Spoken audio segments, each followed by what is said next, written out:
పూరి జగన్నాథ్ దర్శకత్వంలో నందమూరి బాలకృష్ణ సినిమా అన్ననాటి నుంచి సినిమాపై జనాల క్యూరియాసిటీ పెరిగిపోయింది.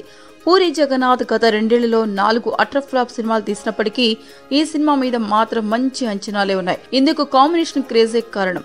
బాలయ్యతో పూరి ఎలాంటి సినిమా తీస్తాడు, ఇందులో హైలైట్లేముంటాయి అని నందమూరి అభిమానులు ఉత్కంఠగా ఎదురుచూస్తున్నారు.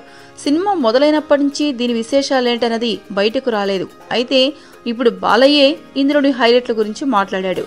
ఈ సినిమాకు అనూప్ అందిస్తున్న మ్యూజిక్ గురించి కూడా మీడియాతో పంచుకున్నాడు.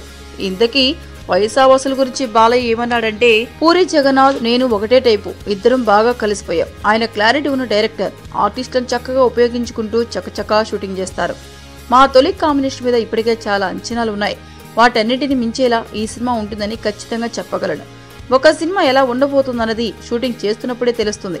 ఆ పాజిటివ్ వైబ్రేషన్స్ ఫీల్ కావచ్చు. పైసా వసూలు విషయంలో అదే జరుగుతోంది. పూరి రాసిన పంచ్ డైలాగులు అభిమానుల అంచనాలకు తగ్గట్లే ఉంటాయి. ఈ సినిమాలో కథలో, హీరో క్యారెక్టరైజేషన్లో చాలా ప్రత్యేకతలున్నాయి. ఆడియో గురించి ప్రత్యేకంగా చెప్పాలి. అనూప్ అద్భుతమైన బాణీలిచ్చాడు.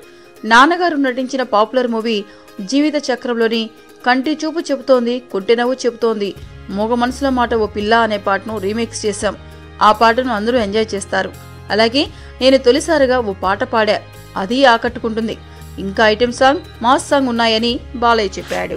ఏంటండి వీడియో